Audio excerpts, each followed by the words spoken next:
4 बजे से और 6 बजे तक का जो समय है ये भजन के लिए बहुत लाभदायक है।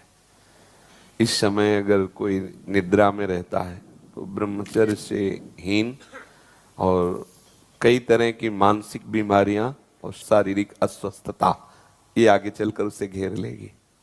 मानसिक बीमारियां, कई तरह से मन डराने लगेगा, कई तरह से मन में ऐसे कुभावनाएं जागृत हो जाएंगी।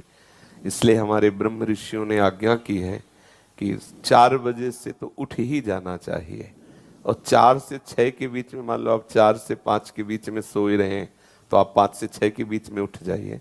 4 से 6 के बीच के समय में आप उठ करके अपनी भागवतिक दिनचर्या करें। भागवतिक दिनचर्या में जैसे अपने लोग राधा वल्लभी हैं तो प्रातः काल उठ करके अपने गुरुजनों का, रसिकों का सुमिरन करें, गुरु मंत्र का जप करें, फिर स्नान आदि करके श्री जी की मंगला, श्री जी को सुंदर पद सुनाना आदि, या अगर उस समय ऐसी भावना है तो 2 घंटे बैठ करके जप करें। मंगल बेला होती है प्रातः कालीन, उस समय शयन तो कभी नहीं करना चाहिए, किसी को भी नहीं करना चाहिए। वो अपने लिए परमार्थ और स्वार्थ दोनों की हानि करने वाला है। 4 से 6 के बीच में।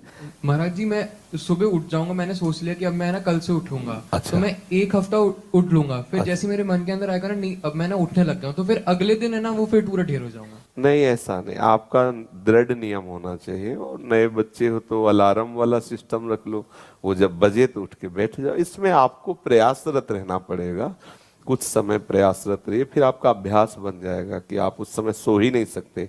जैसे अभ्यास बन जाए ना तो आप सो ही नहीं सकते, मतलब सो ही नहीं सकते, आपका शरीर राजी ही नहीं होगा बिस्तर में लेटना, वो राजी ही नहीं होगा।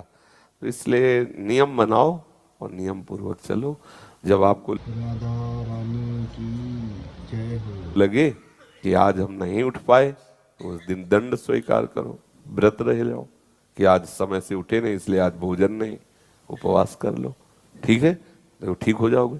जिस दिन 4 बजे जो भी आप नियम रखो एक पक्का रखो, और जिस दिन प्रमादवश ना उठो उस दिन बस उपवास कर लो, एक बार थोड़ा फल पा लो, जो कुछ बस रहने दो। तो मनीराम ठीक होने लगेंगे। भैया अगर ऐसा हुआ तो फिर इसलिए वो सोचेगा घंटा भर की बात, जल्दी उठ जाओ तो चक्क पाले को मिलेगा। ठीक है, आप ऐसा करो।